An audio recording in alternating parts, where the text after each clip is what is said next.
Viewers, welcome to E test academy and E test YouTube channel. Viewers, आज की इस video में daily test on E test का status video number 14 discuss करेंगे। इससे पहले 13 वीडियोस हम डिस्कस कर चुके हैं, 13 पार्ट्स हम डिस्कस कर चुके हैं। उन 13 पार्ट्स में हमने मोस्ट रिपीटेड एमसीक्यूज को शामिल किया है। वीवर्स, सबसे पहले ये नोट कर लें कि daily test on E test है क्या। हम रोजाना एक ऐसा क्वेश्चन सॉर्ट आउट करते हैं जो साबका पेपर्स में 8-10 बार या उससे भी ज्यादा बार आया हो, और उस एक सवाल को हम अपने ई टेस्ट एकेडमी के ऑफिशियल व्हाट्सएप नंबर का जो स्टेटस है उस पर डिस्प्ले करते हैं। ई टेस्ट एकेडमी का ऑफिशियल व्हाट्सएप कॉन्टैक्ट नंबर आपके सामने स्क्रीन पर दर्ज है। इसे ई टेस्ट के नाम से सेव कर लें ताकि आप रोजाना हमारा ई टेस्ट एकेडमी के स्टेटस पर लगाया जाने वाला जो सवाल है उसे याद कर सके, तैयार कर सके। क्योंकि हम सिर्फ वही सवालात इस स्टेटस के लिए चूज करते हैं, सॉर्ट आउट करते हैं जो साबका पेपर्स में बहुत बार दोहराया गया होता है और ये मोस्ट रिपीटेड एमसीक्यूज होता है। इस क्वेश्चन को हम स्टेटस पर लगाते भी हैं और इसका आंसर भी कैंडिडेट्स के साथ, व्यूअर्स के साथ शेयर करते हैं। सवाल नंबर 326। इससे पहले के 325 सवालात साबका पार्ट्स में मौजूद हैं और इस वीडियो के एंड पे आपको प्लेलिस्ट मिलेगी। उस प्लेलिस्ट में daily test on E test की मुकम्मल सीरीज मौजूद है। अगर आप इन तमाम पार्ट्स को, मुकम्मल सीरीज को देख लेते हैं तो आप पाकिस्तान में कंडक्ट होने वाले किसी भी तहरीरी इम्तिहान को, इंटरव्यू को 100% कामयाबी से पास कर सकते हैं। चलते हैं और इस वीडियो को स्टार्ट करते हैं। इल्मे कीमिया, केमिस्ट्री का बानी किसे कहा जाता है? इल्मे कीमिया का बानी या फाउंडर ऑफ केमिस्ट्री जो है ये जाबर बिन हयान को कहा जाता है। यहाँ पर ऑप्शन सी सही जवाब है। व्यूअर्स, यहाँ पर नोट कर लें, हर क्वेश्चन में आपको यहाँ पर एक बॉक्स डिस्प्ले किया जाएगा। इस बॉक्स के अंदर आपको उन नोट्स के बारे में इंफॉर्मेशन प्रोवाइड की जाएगी जो ई टेस्ट एकेडमी ने खुद तैयार किए हैं। हमारे तमाम के तमाम नोट्स जो हैं वो मुकम्मल वजाहत के साथ होते हैं। जिस तरह हमारी ये वीडियोस मुकम्मल वजाहत के साथ हैं, वैसे ही हमारे ये नोट्स मुकम्मल डिटेल के साथ हैं, वजाहत के साथ हैं। इन नोट्स को आप ई टेस्ट एकेडमी के ऑफिशियल व्हाट्सएप कॉन्टैक्ट नंबर पर राब्ता करके बजरिया डाक मंगवा सकते हैं। वीवर्स, केमिस्ट्री का जो बानी है वो जाबर बिन हयान को कहा जाता है। जाबर बिन हयान का जो असल नाम है वो अबू मूसा जाबर बिन हयान है। आप तारीख के सबसे पहले कीमियादान और मुस्लिम साइंसदान थे। आप जुग्राफिया दान भी थे, माहिर फल्कियात भी थे और माहिर तबीयात भी थे। आपने 200 से ज्यादा किताबें लिखी। आप 721 ईस्वी को तोस, ईरान में पैदा हुए। तोस जो है ये ईरान का एक शहर है। और 913 ईस्वी को कूफा, इराक में वफात पाई। व्यूअर्स, ये जितनी भी डिटेल आपको इस क्वेश्चन के साथ बताई गई है ये मोस्ट इंपोर्टेंट डिटेल है और बहुत से पेपर्स में ये डिटेल जो है रिपीट हुई है। इसलिए इस तमाम इंफॉर्मेशन को जो आपको बताई जा रही है गौर से सुने, लिखें, याद करें, क्योंकि ये मोस्ट इंपोर्टेंट इंफॉर्मेशन है। ये तमाम वीडियो से हटकर है। ये जो हमारी daily test on E test की सीरीज होती है इसमें हम मोस्ट इंपोर्टेंट क्वेश्चंस को और मोस्ट इंपोर्टेंट डिटेल को ही डिस्कस करते हैं। सवाल नंबर 327। गवर्नर के ओहदे के लिए कम से कम कितनी उम्र होना जरूरी है? गवर्नर के ओहदे के लिए कम से कम 35 साल उम्र होना जरूरी है। यहाँ पर ऑप्शन सी सही जवाब है। इस क्वेश्चन से रिलेटेड मजीद मालूमात सुन लें क्योंकि मुख्तलिफ पेपर्स में रिपीट हुई है। किसी भी सूबे के गवर्नर के ओहदे के लिए जरूरी है कि कम से कम उम्र 35 साल होने के साथ साथ उम्मीदवार मुतलका सूबे का वोटर और रिहायशी हो। अगर वो गवर्नर पंजाब है तो जरूरी है कि वो पंजाब का ही रिहायशी हो, और ऐसा नहीं है कि पंजाब का रिहायशी है और वो KPK का गवर्नर है, ऐसा नहीं होगा। उसी सूबे का रिहायशी होना जरूरी है। गवर्नर के ओहदे के लिए उम्मीदवार का कौमी असम्बली का मेंबर होना भी जरूरी है। किसी भी सूबे के गवर्नर को सदर पाकिस्तान वजीर आजम पाकिस्तान की राय पर मुंतखब करता है। समरी भेजी जाती है वजीर आजम पाकिस्तान की जानिब से कि इस बंदे को गवर्नर पंजाब या गवर्नर सिंध, KPK बलूचिस्तान लगाया जाए। जिस सूबे का भी लगाना है तो सदर पाकिस्तान जो है उसकी मंजूरी देता है। गवर्नर की गैर मौजूदगी में गवर्नर के फराइज वो स्पीकर कौमी असम्बली अदा करेगा। अगर स्पीकर कौमी असम्बली भी मौजूद नहीं है तो सदर पाकिस्तान की जानिब से कौमी असम्बली के, नेशनल असम्बली के किसी भी मेंबर को आर्जी तौर पर ये फराइज सर अंजाम देने के लिए पाबंद किया जा सकता है। अगर आप चाहते हैं कि ये तमाम इंफॉर्मेशन आप आईने पाकिस्तान में चेक करें तो आईने पाकिस्तान 1973 का आर्टिकल 101 है जिसमें सदर पाकिस्तान के तमाम इख्तियारात बताए गए हैं कि सदर पाकिस्तान जो है वो किस किस तरह से लोगों को अपॉइंट कर सकता है, किस किस ओहदे पे अपॉइंट कर सकता है और कौन कौन सी पावर्स जो है वो सदर पाकिस्तान के पास महफूज हैं। सवाल नंबर 328, पाकिस्तान का पहला प्राइवेट टीवी चैनल कौन सा था? पाकिस्तान का जो पहला प्राइवेट टीवी चैनल था वो STN था। STN जो है ये ऑप्शन ए सही जवाब है। STN stands for Shalimar television network. ये पाकिस्तान का पहला सेमी गवर्नमेंट चैनल भी था। STN का पुराना नाम PTN था। PTN stands for people's television network. PTN ने 1990 में ट्रांसमिशन का आगाज किया। PTN का नाम 1991 में PTN से बदलकर STN कर दिया गया। उसके बाद इसे दोबारा बदला गया, STN से बदलकर 1999 में चैनल 3 कर दिया गया। उसके बाद इसे दोबारा फिर 2005 में तब्दील किया गया और चैनल 3 से बदलकर इसका नाम ATV रख दिया गया। सवाल नंबर 329, पाकिस्तान में कुल कितने बड़े सहरा हैं? पाकिस्तान में जो सबसे बड़े सहरा हैं उनकी तादाद 5 है। यहाँ पर ऑप्शन बी सही जवाब है। इन 5 बड़े सहराओं के नाम नोट कर लें। बहुत से पेपर्स में नाम रिपीट हुए हैं और बहुत से पेपर्स में पूछा गया है कि ये किस सूबे में वाक़या है। सहराए थर जो है ये सूबा सिंध में वाक़या है। सहराए थल पंजाब में वाक़या है। सहराए चोलिस्तान भी पंजाब में वाक़या है। सहराए खारान जो है ये भी बलूचिस्तान में वाक़या है। सहराए कटपान ये गिलगित बल्तिस्तान में वाक़या है। ये 5 बड़े सहरा हैं। इनके नाम और इनके सूबे याद कर लें कि ये किस किस सूबे में वाक़या है। बहुत से पेपर्स में ये क्वेश्चन रिपीट हुआ है। सवाल नंबर 330, खैबर में कितने किले थे? खैबर में कुल किलों की तादाद 6 थी। यहाँ पर ऑप्शन डी सही जवाब है। जो 6 किले थे खैबर में, जो मशहूर थे, यहूदियों के किले थे, इनके नाम नोट कर लें। किला कमूस, किला सालिम, किला नतार, किला शक, किला कुसार और किला मर्तबा। ये 6 किले हैं जो कि खैबर के मशहूर किले कहलाते थे। वीवर्स, मजीद आगे जाने से पहले आपसे रिक्वेस्ट है कि वीडियो को लाइक जरूर कर दें। ई टेस्ट यूट्यूब चैनल पर किसी भी क्वेश्चन को सॉल्व करने के लिए बहुत ज़्यादा मेहनत करनी पड़ती है, क्योंकि हम मुकम्मल वजाहत के साथ, डिटेल के साथ आपको डाटा प्रोवाइड करते हैं। अगर आपने अभी तक ई टेस्ट यूट्यूब चैनल को सब्सक्राइब नहीं किया तो सब्सक्राइब के बटन पर क्लिक करके चैनल को सब्सक्राइब कर लें और साथ बेल आइकन को ज़रूर प्रेस करें, ताकि फ्यूचर में आने वाली इस तरह की अहम तरीन वीडियोज़ की अपडेट्स, नोटिफिकेशंस आपको बर वक्त मिल सकें। वीवर्स, यहाँ पर नोट कर लें, जितने भी सवालात हम आपके साथ डिस्कस कर रहे हैं daily test on E test की इस सीरीज़ में, ये तमाम के तमाम सवालात ई टेस्ट एकेडमी ने नोट्स की सूरत में कंपाइल कर लिए हैं, तरतीब दे लिए हैं। ये नोट्स स्केल 1 से लेकर ग्रेड 17 तक के पेपर्स और इंटरव्यू में कामयाबी के लिए अहम तरीन साबित होंगे इंशाल्लाह। अगर आप ये नोट्स बजरिया डाक मंगवाना चाहते हैं तो ई टेस्ट एकेडमी का ऑफिशियल व्हाट्सएप कॉन्टैक्ट नंबर आपके सामने स्क्रीन पर दर्ज है। इस व्हाट्सएप नंबर पर रब्ता करें या कॉन्टैक्ट नंबर पर कॉन्टैक्ट करें और घर बैठे ये नोट्स बजरिया डाक मंगवाएं। इसके अलावा आप किसी भी आसामी के तहरीरी इम्तिहान की तैयारी के लिए ई टेस्ट एकेडमी की वेबसाइट से भी ऑनलाइन ऑर्डर करके बजरिया डाक नोट्स मंगवा सकेंगे। हमारी वेबसाइट का एड्रेस और ई टेस्ट एकेडमी का कॉन्टैक्ट नंबर आपके सामने स्क्रीन पर दर्ज है। सवाल नंबर 331, आखिरी नबी मोहम्मद सल्लल्लाहु अलैहि वसल्लम ने कुल कितने गज़वात में शिरकत इख्तियार की? नबी सल्लल्लाहु अलैहि वसल्लम ने कुल 27 गज़वात में शिरकत इख्तियार की। यहाँ पर ऑप्शन सी सही जवाब है। वीवर्स, ऐसी जंग जिसमें नबी सल्लल्लाहु अलैहि वसल्लम ने शमूलियत इख्तियार की उसे गज़वा कहा जाता है, और ऐसी जंग जिसमें नबी सल्लल्लाहु अलैहि वसल्लम ने खुद शिरकत इख्तियार नहीं की बल्कि सहाबा कराम को भेजा, उसे सिरिया कहा जाता है। नबी सल्लल्लाहु अलैहि वसल्लम की जिंदगी 27 गज़वात पर और 47 सिराया पर मुश्तमिल है। सिरिया की जमा सिराया है। सवाल नंबर 332, गज़वा अहज़ाब में खंदक खोदने में कितने सहाबा कराम ने हिस्सा लिया?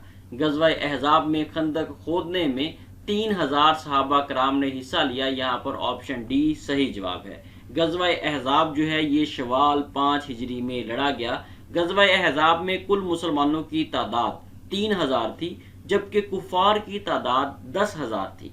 गज़वा अहज़ाब का जिक्र कुरान मजीद की सूरा अल अहज़ाब की आयत नंबर 9 से लेकर आयत नंबर 32 तक मौजूद है। गज़वा अहज़ाब को गज़वा खंदक भी कहा जाता है। सवाल नंबर 333, सदर पाकिस्तान कितने मुशीर मुकर्रर कर सकता है? सदर पाकिस्तान 5 मुशीर मुकर्रर कर सकता है। ऑप्शन ए यहाँ पर सही जवाब है। सदर पाकिस्तान आइन 1973 के आर्टिकल 95 के तहत 5 मुशीर मुकर्रर कर सकता है। ये जो मुशीर मुकर्रर किए जाएंगे वो वजीर आजम के मशवरे के तहत किए जाएंगे। मुशीरों का काम मुतलका अथॉरिटी को यानी कि सदर पाकिस्तान को कानूनी मशवरे फराहम करना है और मौजूदा सूरत हाल के बारे में आगाह करना है, ताकि सदर पाकिस्तान जो है ये उनसे मुशावरत के जरिए बेहतरीन फैसले कर सके। सवाल नंबर 334, पाकिस्तान के कौमी तराने का दौरानिया कितना है? पाकिस्तान का जो नेशनल एंथम है इसका जो दौरानिया है, ड्यूरेशन है, वो 80 सेकंड है। बहुत से पेपर्स में सेकंड्स के पॉइंट ऑफ व्यू से पूछा गया है, बहुत से पेपर्स में मिनट्स के पॉइंट ऑफ व्यू से पूछा गया है। अगर सेकंड्स हो तो 80 सेकंड है, अगर मिनट्स के हवाले से पूछा जाए तो 1 मिनट 20 सेकंड बनते हैं। पाकिस्तान के कौमी तराना का जो दौरानिया है वो 80 सेकंड या 1 मिनट 20 सेकंड है। पाकिस्तान के कौमी तराने में 3 बंद हैं जिन्हें इंग्लिश में स्टैंजास कहते हैं। पाकिस्तान के कौमी तराने में 3 स्टैंजा हैं। पाकिस्तान के कौमी तराना को अबुल असर हफीज जलंधरी ने 1952 में लिखा और गवर्नमेंट ऑफ पाकिस्तान ने इस तराना को 1954 में पाकिस्तान का कौमी तराना करार दिया। पाकिस्तान के कौमी तराने में कुल अल्फाज 49 हैं, 49 अल्फाज पर मुश्तमिल है पाकिस्तान का कौमी तराना, और ये तमाम के तमाम अल्फाज फारसी जुबान से लिए गए हैं। इस कौमी तराने में सिर्फ एक लफ्ज उर्दू का है जो कि का है, काफ अलिफ का, ये एक लफ्ज जो है उर्दू का है। इसके अलावा तमाम के तमाम इस कौमी तराने में जो अल्फाज इस्तेमाल हुए हैं वो फारसी जुबान से लिए गए हैं। सवाल नंबर 335, विरासत से मुतल्लिका अहकामात कब नाजिल हुए? विरासत से मुतल्लिका अहकामात जो है वो 3 हिजरी को नाजिल हुए। यहाँ पर ऑप्शन सी सही जवाब है। विरासत से मुतल्लिका अहकामात सूरा निसा की मुख्तलिफ आयात में मौजूद है। दीन इस्लाम में विरासत से मुतल्लिका तमाम असूल वाज़े तौर पर बता दिए गए हैं। जायदाद में बेटे बेटी, माँ बाप, बीवी बहन भाई तमाम का कितना कितना हिस्सा है, तमाम की तमाम डिटेल सूरा निसा में मौजूद है। इसे चेक करके आप इन अहकामात पर अमल कर सकते हैं। व्यूअर्स, मज़ीद आगे जाने से पहले नोट कर लें, ई टेस्ट अकेडमी ने ई टेस्ट मोबाइल ऐप लॉन्च कर दी है। आप गूगल प्ले स्टोर से हमारी ई टेस्ट मोबाइल ऐप डाउनलोड कर सकते हैं। ई टेस्ट मोबाइल ऐप को डाउनलोड करने का फायदा यह है कि आप आसानी से किसी भी पेपर को हमारी ई टेस्ट ऐप से तैयार कर सकते हैं। ई टेस्ट ऐप को आप ऐसे ही डाउनलोड करेंगे जैसे आप प्ले स्टोर से व्हाट्सएप या फेसबुक या किसी और सॉफ्टवेयर को, गेम वगैरह को डाउनलोड करते हैं।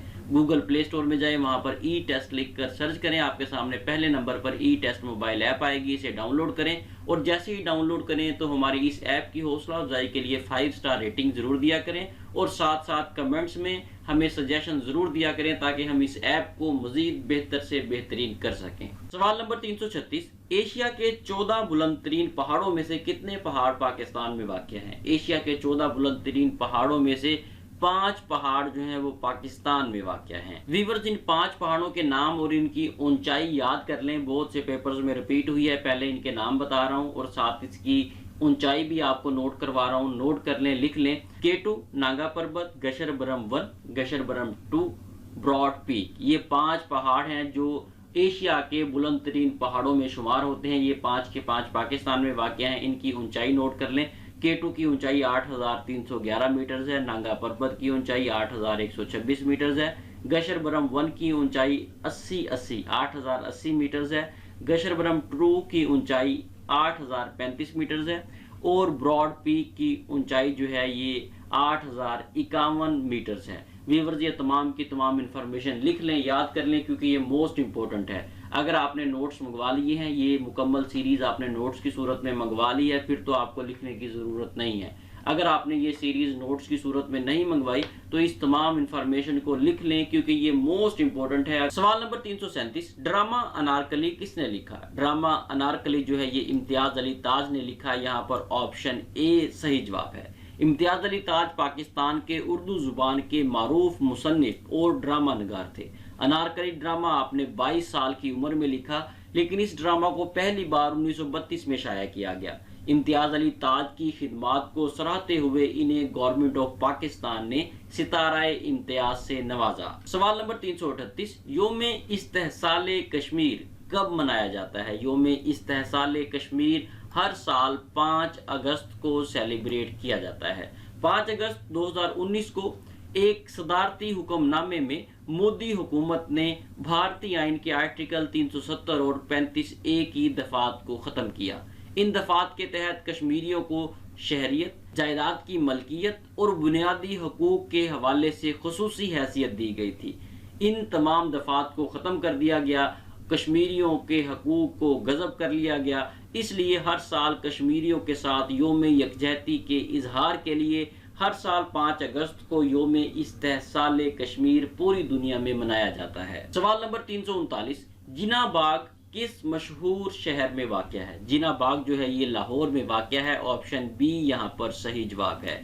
जिना बाग के हवाले से थोड़ी सी इंफॉर्मेशन सुन लें, बहुत से पेपर्स में रिपीट हुई है। जिना बाग को लॉरेंस गार्डन भी कहा जाता है। ये एक मशहूर पार्क है जो लाहौर में वाक़या है। ये बाग 1860 में कायम किया गया। इस बाग का नाम पहले chief commissioner governor Punjab viceroy John Lawrence के नाम पर रखा गया। लॉरेंस गार्डन का नाम 1984 में तब्दील करके जिना बाग कर दिया गया। जिना बाग बुनियादी तौर पर 141 एकड़ पर या 0.57 मुरब्बा किलोमीटर पर मुश्तमिल है। सवाल नंबर 340, इमाम हुसैन रजी अल्लाह तआला अन्हो को कब शहीद किया गया? इमाम हुसैन रजी अल्लाह तआला अन्हो को 61 हिजरी में शहीद किया गया। ऑप्शन सी यहाँ पर सही जवाब है। इमाम हुसैन रजी अल्लाह तआला अन्हो हिजरी कैलेंडर के मुताबिक 5 शोबान 4 हिजरी को मदीना सऊदी अरेबिया में पैदा हुए और 10 मुहर्रम 61 हिजरी को 54 साल की उम्र में करबला इराक में शहादत नोश फरमाई। व्यूअर्स, इसके अलावा बहुत से पेपर्स में ईसवी कैलेंडर के मुताबिक भी इनकी डेट ऑफ बर्थ और शहादत की डेट पूछी गई है, नोट कर लें। ईसवी कैलेंडर के मुताबिक इमाम हुसैन रजी अल्लाह तआला अन्हो 10 जनवरी 626 ईस्वी को पैदा हुए, जबकि 10 अक्टूबर 680 ईस्वी को शहादत नोश फरमाई। व्यूअर्स, अगर आप मुलाजमत से मुतल्लिका किसी भी तहरीरी इम्तिहान या इंटरव्यू में 100% कामयाबी हासिल करना चाहते हैं तो ई टेस्ट अकेडमी के तमाम सोशल प्लेटफॉर्म्स को लाजमी लाइक और फॉलो करें, क्योंकि इन तमाम प्लेटफॉर्म्स पर हम रोजाना की बुनियाद पर अहम तरीन सवालात को, वीडियोस को, क्वेश्चंस को अपडेट करते रहते हैं। आपके सामने E test Facebook page, Instagram, Twitter वगैरह के लिंक्स मौजूद हैं। इन तमाम को लाइक और फॉलो जरूर करें ताकि आप इन तमाम प्लेटफॉर्म से ज्यादा फायदा उठा सके। इसके अलावा भी जितने भी सोशल प्लेटफॉर्म्स हैं, लाइकी, टिकटॉक, स्नैक वगैरह जो कुछ भी है, तमाम सोशल प्लेटफॉर्म्स पर भी हमारे ई टेस्ट के नाम से अकाउंट्स मौजूद हैं। उन तमाम को भी लाजमी लाइक और फॉलो करें ताकि आप बेहतरीन तैयारी कर सकें। सवाल नंबर 341, किस मुल्क ने सबसे पहले बुढ़ापे की पेंशन मुतारिफ करवाई? सबसे पहले इटली ने बुढ़ापे की पेंशन मुतारिफ करवाई। जैसे कोई शहरी, जैसे ही कोई सिटीजन बूढ़ा होगा या एक मखसूस एज तक पहुंचेगा तो गवर्नमेंट ऑफ इटली जो है वो इसे मखसूस अमाउंट जो है पेंशन के तौर पर देगी। ये काम सबसे पहले इटली ने शुरू किया। जर्मनी का एक चांसलर था जिसका नाम था ओटो वॉन बिस्मार्क। इसने 1889 में पेंशन मुकर्रर की कि जब कोई शहरी 65 साल की उम्र तक पहुंचेगा तो उसको ओल्ड एज पेंशन दी जाएगी। ये जो बेनिफिट है ओल्ड एज पेंशन का, ये इटली ने और बिस्मार्क वोटोमन ने 1889 में मुतारफ करवाया था। ये जो नाम है इटली के चांसलर के, डेट्स कब मुतारफ करवाई गई और किस उम्र के लोगों के लिए मुतारफ करवाई गई, ये 4-5 पॉइंट्स याद रखिएगा। सवाल नंबर 342, कुरान मजीद की किस सूरा में किबला तब्दील होने के अहकामात मौजूद हैं? सूरा अल बकरा में किबला तब्दील होने के अहकामात मौजूद हैं। ऑप्शन ए यहाँ पर सही जवाब है। ये कुरान मजीद की आयत है जिसमें किबला तब्दील होने के बारे में कहा गया। मैं आपको रिपीट भी कर देता हूँ। वैसे ये सूरा अल बकरा की आयत नंबर 144 है।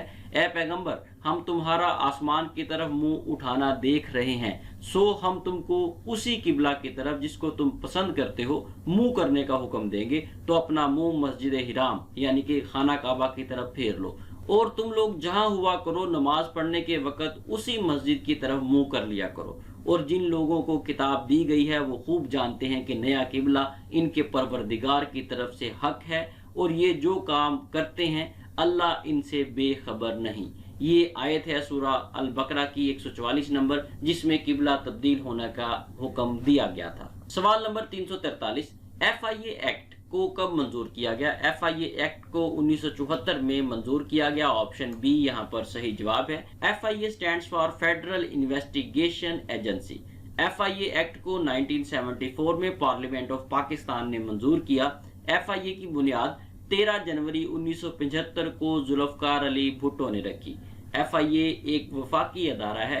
FIA के डायरेक्टर जनरल की तैनाती जो है ये भी वफाकी हुकूमत की जिम्मेदारी है। FIA के जो मौजूदा DG हैं, डायरेक्टर जनरल हैं, वो मोहसिन भट्ट हैं। और अगर ये फ्यूचर में तब्दील हो जाएं तो कमेंट सेक्शन में कमेंट करके ज़रूर बताइएगा। और इसके साथ साथ नोट कर लें कि जब भी आप FIA या किसी भी डिपार्टमेंट के पेपर्स में जाएं तो उसके जो मौजूदा चेयरमैन हैं उस डिपार्टमेंट के या डायरेक्टर हैं, उनका नाम लाजमी याद करके जाएं। अब इसके जो डायरेक्टर हैं वो मोहसिन भट्ट हैं। आज से कुछ देर के बाद, कुछ महीनों के बाद हो सकता है ये तब्दील हो जाए, तो कमेंट सेक्शन में हमें भी बताइएगा और खुद भी इसे याद करके जाइएगा। FIA का पुराना नाम जो है वो SPE था।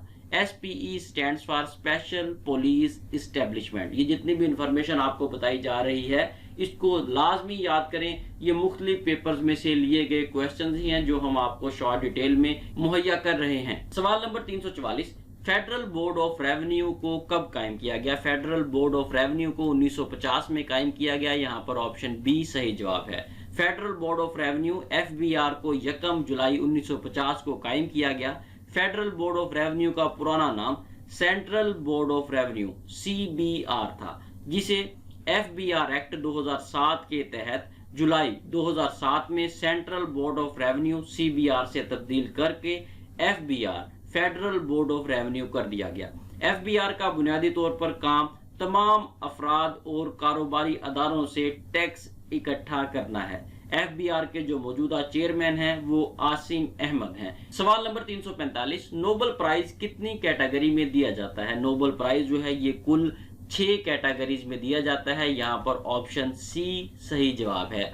व्यूअर्स, ये जो 6 कैटेगरीज हैं इनके नाम नोट कर लें। फिजिक्स, केमिस्ट्री, अदब जिसे इंग्लिश में लिटरेचर कहा जाता है, फिजियोलॉजी या मेडिसिन, मुआशियात और अमन। ये 6 कैटेगरीज ऐसी हैं जिनमें हर साल पूरी दुनिया में नोबेल प्राइज दिया जाता है। व्यूअर्स, अगर आप मुलाजमत से मुतल्लिका किसी भी तहरीरी इम्तिहान को पास करने में नाकाम है, आपसे कोई भी तहरीरी इम्तिहान या इंटरव्यू पास नहीं हो रहा, तो मैं आपको मशवरा दूंगा कि आप ई-टेस्ट वेबसाइट से मदद जरूर लें। ई-टेस्ट वेबसाइट पे आपको तमाम करंट एंड पास पेपर्स मिलेंगे और इन तमाम करंट एंड पास पेपर्स को तैयार करने से आप किसी भी इम्तिहान को अच्छे तरीके से पास कर सकेंगे।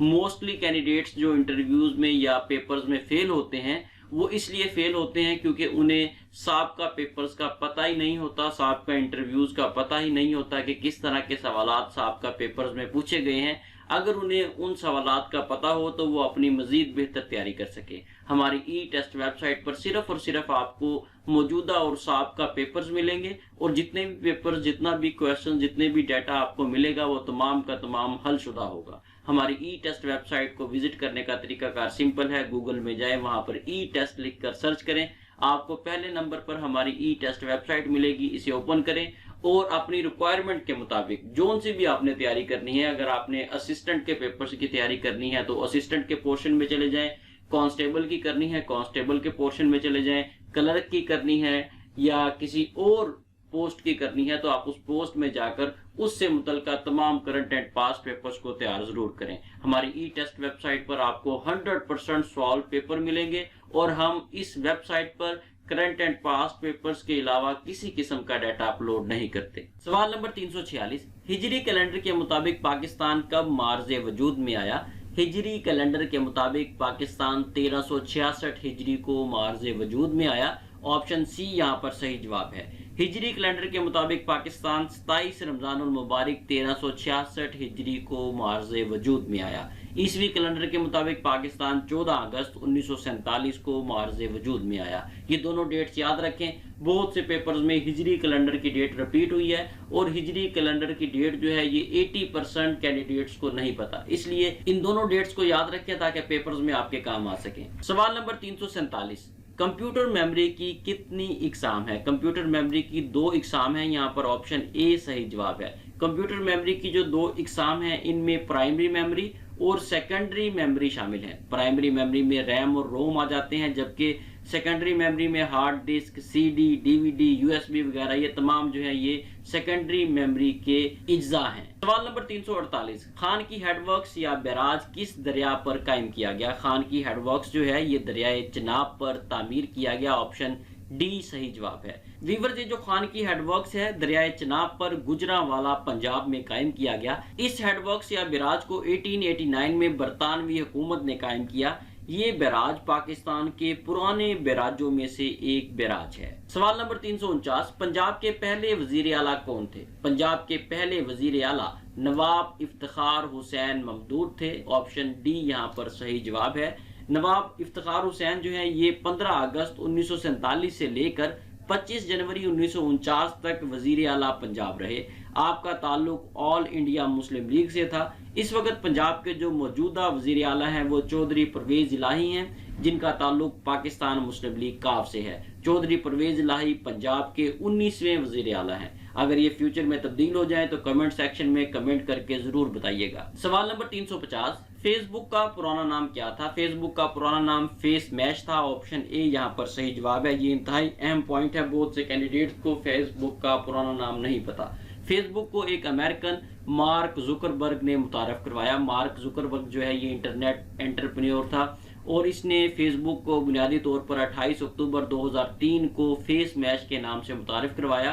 फेस मैश का पुराना नाम जो है ये 4 फरवरी 2004 को तब्दील करके फेस मैश से फेसबुक कर दिया गया। यहाँ पर नोट कर लें, फेसबुक की जो बुनियादी तौर पर इन्वेंशन है या इसको जब मुतारफ करवाया गया वो 2003 की डेट है, लेकिन तमाम पेपर्स में 2004 की डेट ही आंसर कीज में आती है, इसलिए आपने पेपर्स में 2004 को ही टिक करना है। वैसे आपको तमाम इंफॉर्मेशन दे दी गई है आपकी मालूमात में इजाफा के लिए, लेकिन पेपर्स में आप 4 फरवरी 2004 को ही टिक करेंगे। व्यूअर्स, अगर आप चाहते हैं कि इस तरह के अहम 3 सवालात आप भी अपने मोबाइल के व्हाट्सएप स्टेटस पर देख सकें तो ई टेस्ट अकेडमी का official WhatsApp number E test के नाम से सेव कर लें, ताकि आप रोजाना की बुनियाद पर व्हाट्सएप की मदद से भी बेहतरीन तैयारी कर सकें। इंशाल्लाह नेक्स्ट वीडियो में daily test on E test series के वीडियो स्टेटस नंबर 15 के साथ दोबारा हाजिर होंगे। अल्लाह हाफिज।